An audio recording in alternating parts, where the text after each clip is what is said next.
안녕하세요, 여러분. 오늘은 해상 운송에 대한 여러 가지 얘기들을 좀 해드리도록 하겠습니다. 자, 먼저 해상 운송의 의의와 해상 운송 계약 보시면 해상에서 선박을 이용하여 사람 및 재화의 장소적, 공간적 이전을 목적으로 하는 해상 서비스다라는 거죠. 그러니까 사람이나 물건이 이동을 할 때 선박을 이용한다. 그건 이제 우리 해상 운송이다. 예, 해상으로 운송이 됐다. 그렇게 얘기한다는 거죠. 이건 뭐 당연한 얘기겠죠.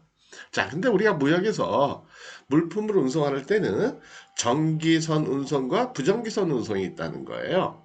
음, 이해가 되시죠? 우리가 버스 같은 것도 보면 고속버스 시간에 맞춰 가지고 스케줄에 따라 가지고 운송하는 고속버스가 있고 그다음에 관광버스라는 게 있잖아요. 이건 이제 그 필요한 사람들이 버스에서 하고 계약을 맺고 일정 기간 동안 아니면 일정 구간에 대해서 예, 버스를 빌리는 걸 얘기하는 거죠. 마찬가지라는 거예요. 그래서 정기선이라는 거는 그 선박회사의 그 스케줄에 따라 가지고 정기적으로 정한 날짜, 정한 시간에 이렇게 출항하는 배. 부정기선이라는 거는 화주의 요청에 의해서, 그렇죠? 무역업자들의 요청에 의해서, 야, 이번에 나 그 모래를 엄청 많이 수출해야 되는데, 시멘트로 수출하는데, 아스팔트로 수출하는데, 배 좀 빌리자. 이게 바로 부정기선이다라는 거예요. 그래서 정기선을 보통 라이너 그렇게 얘기해요. 라이너. 기억해 두시면 좋겠죠? 그죠? 예, 뭔가 좀 이렇게 전문가스럽잖아요.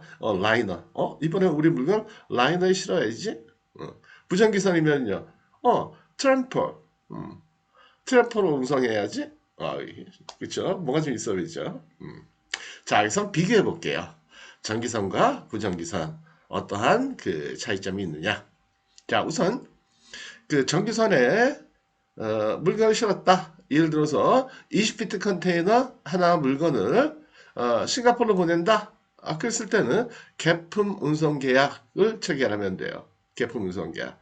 근데 이런 건 외우실 필요는 없어요. 그냥 개개의 제품을 운송한다. 개별적으로 운송한다. 그렇죠? 개별적인 제품을 운송한다. 그 다음에 부정기성 같으면은 용선 계약이라는 거 체결해야 돼요. 그러니까 선박회사에다가 용선 계약 체결합시다. 이번엔 개품 운송 계약이에요. 이런 식으로 이제 얘기하면 되겠죠. 예. 근데 이거는 말 안 해도 그쪽에서 물어봐요. 선사나 보더가 물량이 얼마나 되세요? 그럼 한 컨테이너 두 컨테이너만 할게요. 이렇게만 얘기하면 되지. 개품 운송 계약 체결하겠습니다. 이건 오바예요. 그런 말을 하지 않아요. 그러니까 알고만 계세요. 그 다음에 계약의 목적은 뭐냐? 개개의 물품 운송이다. 예, 전기선은 개개의 물품 운송. 컨테이너 하나, 두 개, 뭐 리퍼 컨테이너, 드라이 컨테이너, 플랫 컨테이너, 뭐 여러 가지 컨테이너들이 많으니까, 예, 그걸 이제 물건에 따라 가지고 컨테이너에 실어 가지고 보내면 되겠죠. 그래서 부정개선이다 그러면 선복. 그냥 선박 그러면 여러분들도 편한 단어 아니에요, 그렇죠? 선박의 스페이스 그런 뜻이거든요. 그래서 그냥 선박이라고 보시면 돼요. 편하게 선박의 일부 또는 전부를 빌린다. 예, 그런 거고요. 그 다음에 전기선은요. 전기선 운송할 때 적용되는 법규가 있어요. 혹시 분쟁이 생기면 적용하는 법규가 있는데 그거는 성문법이 있어요. 여러 가지 국제법들도 있고. 예. 그 다음에 부정기선은 개인 간의 그냥 일반적인 법이에요. 계약에 관한 법. 우리 계약 배웠죠. 그래서 당사자 간에 계약서를 쓰거든요. 그래서 그 쓰인 그 계약서의 내용대로 그대로 처리를 하면 되겠다라는 거죠. 책임 관계는요. 운송인의 면책 확대를 불인정해요. 그러니까 아예 명문화돼 있어요. 명문화돼 있어요. 예. 근데 나중에 이제 그 명문화돼 있지만 해석에 있어서 서로 간에 차이가 있으면 그때는 이제 좀 전에 봤던 그러한 성문법들 여러 가지 국제법에 따라 가지고 이제 판단을 하겠죠. 누가 맞다, 누가 틀리다. 라는. 그렇죠. 이제 법이 그게 문제예요. 법으로 다 해결되는 건 아니고요. 물론 법으로 해결하지만 법에 어떠한 단어가 써 있느냐, 어떠한 문장이냐, 어떠한 문구냐에 따라 가지고 서로 간에 해석이 다를 수가 있잖아요. 이래 가지 문제가 생기죠. 그래서 우리 저기 뭐야 일반적인 뭐 형사 사건이나 민사 사건 같은 경우에도 법에 법에 분명히 써 있는데 그 법에 따라 가지고 판단을 하는데 어떻게 해석하느냐에 따라 가지고 이 사람이 이길 수도 있고 저 사람이 이길 수도 있고 그런 말이잖아요. 그렇죠? 예. 이해가 되시죠? 그죠? 사랑의 말이라는 것도 그렇지 않나요? 그렇죠? 예. 사랑해. I love you. 그렇게 얘기하더라도 진짜 사랑하는 마음으로 간절하게 I love you 이렇게 얘기할 수 있는 거고 어떻게 따라 가지고 뭐? 알았어. 사랑해. 같은 말인데 해석은 확 다르잖아요. 그죠? 그 다음에 부정기사는 운송인의 책임이 수정이 가능하다. 왜요? 보통법에 따라 가지고 서로 간에 계약에 의해서 하는 거니까 이해가 되시죠? 당사자는요. 선주와 송하인. 여기서 선주다라는 거는 계약의 당사자가 선주다라는 거는 선박회사를 얘기해요. 선박회사를 선주라고 얘기하잖아요. 그죠? 네. 뭐 선박회사 사장 뭐 그렇게 쓰는 경우도 있긴 하는 것 같더라고요.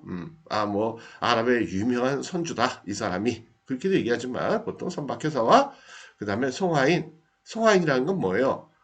보낼 송자에다가 화물할 때 화자니까 화물을 보내는 사람, 화물을 보내는 사람 되게 수출자가 되겠죠, 그렇죠?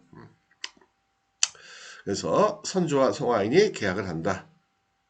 별도의 계약서 쓰는 건 아니에요. 나중에 말씀드리겠지만 BL이라는 게 있잖아요. 운송장, BL 해상 운송할 때 운송장 BL 이게 바로 계약서예요. 그래서 별도의 계약서는 쓰지 않아요. 이거 잘 기억하셔야 돼요. 그 드라이 컨테이너, 보통 컨테이너 그냥 드라이 컨테이너라고 그래요. 길가에 가다 보면 이게 컨테이너 막 지나가잖아요, 그죠? 그냥 드라이 컨테이너예요, 되게. 드라이 컨테이너. 예. 그러나 이제 드라이 컨테이너를 보내는 사람이니까 수출자 그렇게 얘기를 하는 거죠. 그 다음에 이제 부정기사는 선박회사와 용선자. 용선자. 예, 용선자 누구예요? 배를 빌리는 사람. 배를 빌리는 사람. 그래서 이제 이런 부정기선 같은 경우에는 그 벌크 화물 같은 거라든지 아니면 대량 화물 있잖아요. 예를 들어 아스팔트, SK 에너지 같은 경우에는 아스팔트를 수출하더라고요. 되게 이제 먼 나라는 못 하더라고요. 뱃삭시 워낙 비싸니까 중국 쪽으로 많이 하는 것 같더라고요. 예.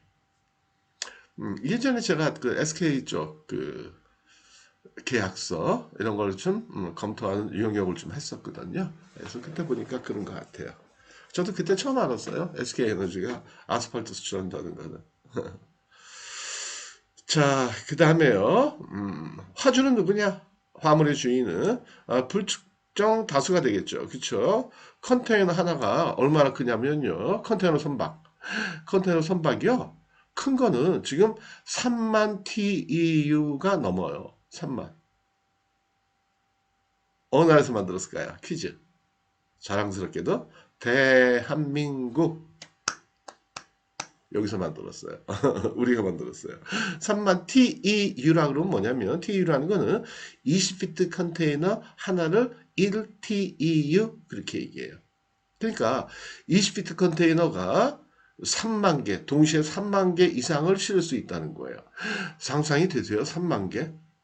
1부터 3만까지 쉬는 것도 힘들어요. 그죠? 1, 2, 3, 4, 5, 6, 7, 8 해가지고 3만 개를 싣는다는 거예요. 그렇죠? 그래서 화주들이 다양하겠죠. 그렇죠? 뭐 삼성도 있겠고 뭐 많겠죠. 그렇죠? 현대도 있겠고 조그만 회사도 있고 큰 회사도 있고 엄청 많죠. 그다음에 부정기선이라는 건 당연히 특정한 다수겠죠. 몇 사람 아니면 혼자 다수일 수도 있고. 되게 그 부정기선 같으면은요.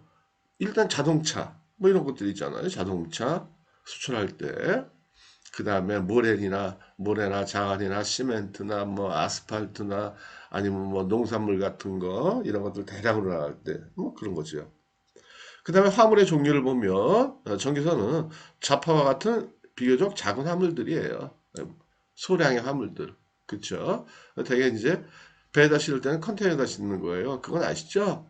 배에다 그냥 보따리 박스처럼 막 싣지는 않잖아요. 그죠? 전용 용기가 있잖아요. 그걸 컨테이너라고 그러잖아요. 그래서 보통 컨테이너 그러면 컨테이너 크기는 컨테이너 길이로 나타내요. 그래서 뭐 20피트다, 40피트다. 아니면 40피트 하이 큐빅이다. 그래서 보통 20피트 그러면 길이가 20이니까 여러분들 피트라는 단위를 잘 알고 계신지 모르겠네요. 미터로 따지면은요. 대략 한 6미터 조금 넘겠죠. 그죠? 1피트 한 20, 얼마 되나? 한 23, 4, 그죠? 네, 그 정도 cm 되죠. 23, 4. 그 다음에 높이가 8.6피트. 그 다음에 옆으로 폭이 8피트 그렇게 돼요. 그래서 컨테이너 뒤에서 보면 약간 이렇게 서 있는 느낌이잖아요. 옆으로 퍼지는 느낌이 아니고 높이가 높으니까. 그죠? 네. 그게 좀 불안불안하죠. 저 커브 돌다가 넘어지면 어떻게? 안 넘어져요. 걱정 안 하셔도 돼요. 자, 그 다음에 이제 부정기성 같으면 대량 산화물. 이걸 보통 벌크 화물이라고 그래요. 벌크. 그래서 이 산화물을 대략 벌키 카고, 벌크에서 벌키 Y를 붙여가지고 벌키 카고 그렇게 얘기해요. 벌키 카고. 예. 그 다음에 계약의 증빙은요. 계약을 할 때 뭘로 하느냐? 이거는 선화증권. 보통 선화증권 그렇게 얘기하는 사람도 있기는 해요. 근데 둘 다 틀린 건 아니에요. 근데 대개는 선화증권 그렇게 얘기한다는 거죠. Bill of Lading. loading이 아니에요. laden. 싣다라는 뜻이 있어요. Bill of Lading. 그 다음에 배를 빌릴 때는요. 이때는 용선 계약서라는 걸 별도로 써요. 예. 저는 이제 직접 제가 배를 빌려가지고 수출해 보진 않았어요. 저도 그렇게 많은 물량을 한 번에 수출해 보진 않았는데 뭐 아스팔트나 자동차 이런 건 그렇게 안 해봤는데요. 자동차 몇 대씩은 해봤죠. 몇 대씩은. 그럼 그냥 컨테이너에 집어넣으니까. 그래서 CP라고 그래요. CP. 군대 갔다 오신 분들은 CP라는 단어를 아시죠? 그쵸? 예, 지휘소, 군대의 지휘소, 지휘관이 있는 장소. 예. 근데 이건 그건 아니고요. 차터. 빌린다는 걸 차터한다거든요. 차터. CHARTER. CHARTER. 차터한다거든요. 그래서 차터. P는 party예요. party. PARTY. 차터 파티 그렇게 얘기해요. 그 다음에 운임률은요. 정기성 같은 경우에는 정해진 운임료율이 있어요. 근데 요새 막 그냥 운임이 널뛰기 하죠.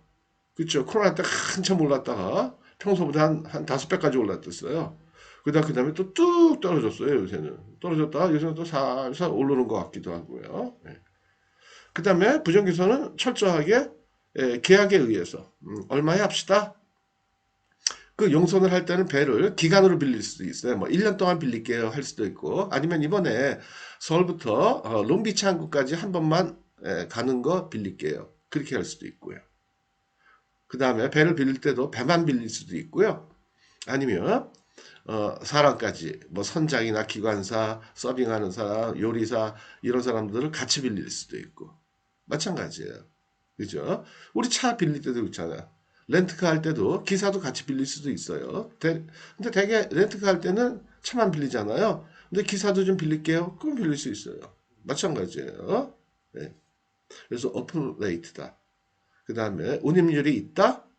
정기서는 그 운임은 테리프라고 그래요. 네, 테리프, 운임표를 테리프.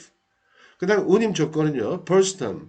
이 벌스텀이라는 건 뭐냐면 배에서 물건을 그 양화를 해야 되잖아요. 배에다 물건을 싣거나 내려야 되잖아요. 그래서 벌스텀이라는 거는 올리고 내리는 그 비용을 다 선주가 부담하는 거예요. 이거 말이 애매해요. 그렇죠? 저도 이거 들을 때마다 애매하더라고요. 그렇게 설명하면 안 돼요. 왜냐하면 선주가 자기 돈 내겠어요? 안 내지. 운임에 포함시키잖아요. 그렇죠? 그래서 이렇게 보시면 돼요. 벌스텀이라는 거는 전기선은 운임에 올리고 내리는 배에다가 올리는 비용, 도착지에서 배에서 내리는 비용 이게 다 포함이 돼 있다. 그렇게 생각하시면 돼요. 그래서 여러분들이 만약에 싱가포르까지 뭐 100만 원이다. 100만 원이다. 그럼 100만 원에는 그 단지 운임만 있는 게 아니고 부둣가에서 물건을 컨테이너에 올리는 비용, 싱가포르에 도착해서 부둣가에다가 내리는 비용 이게 포함이 돼 있다 보시면 돼요. 그다음에 부정기성 같은 경우에는 정할 수가 있어요. 올리는 비용, 내리는 비용 이걸 누가 부담하느냐. 그러니까 FI라는 거는 free out이에요. free out. out 내리는 거. out에 대해서 왜 FI니까 free in이구나. 그러니까 배에다 올리는 비용은 free해진다. 누가? 주어는 선사예요. 선사는 선적하는 비용에 대해서는 지불하지 않는다. 누가 지불해요? 그럼 누가 지불해요? 화주가 지불한다는 거예요. free in 그러면 화주가 지급하는 거. free out 그러면 선사 입장에서는 아웃하는 거에서 free가 된다. 그럼 아웃하는 비용은 누가 된다? 아웃하는 비용은 셀러가 낸다라는 거죠. free in and out 하는 건 올리고 내리는 비용을 다 누가 낸다? 이거는 화주가 낸다라는 얘기예요. 그렇죠? 그러니까 계약서에 쓸 때 그렇죠? 선적에 관련돼서 FIO다. 그러면 만약에 배를 빌리는 값이 10만 불이었다. 그러면 그거 위에 별도로 또 내야 돼요. 그렇죠? 그 다음에 free in이다 라고 얘기하면 in에 대해서는 누가 내요? in에 대해서는 화주가 내고 out에 대해서는 선사가 낸다. free FO라는 거는요. FO라는 거는 out에 대해서는 FO로 계약을 하게 되면 out에 대해서는 화주가 내고 in에 대해서는요. out에 대해서는 선사는 안 되니까 화주가 내니까 그렇죠. out에 대해서는 in에 대해서는 선사가 된다. 그런 뜻이죠. 그렇죠. 예. 이해가 되시죠? 별거 아니죠. 그렇죠? 예. 그러니까 주어가 선사다라는 것만 생각하세요. free라는 거는 운임을 내지 않는다. 어떤 운임? in에 대해서. 그러니까 화주는 in에 대해서는 내지 않는다. 거꾸로 얘기하면 그러면 in에 대해서는 누가 냈냐? 화주가 낸다. 그렇죠? free out이라는 거는 선사는 out에 대해서 내지 않는다. out은 누가 낸다? 화주가 낸다. 그러니까 in은 선사가 낸다. 그런 뜻이라는 거죠. 이해가 되시겠죠? 예. 그래서 오늘은 여기까지 하도록 할게요. 아이고 오늘은 좀 길어졌네요. 오늘 좀 길어졌어요. 죄송합니다. 네, 마치겠습니다. 안녕히 계세요. 네, 안녕히 계세요.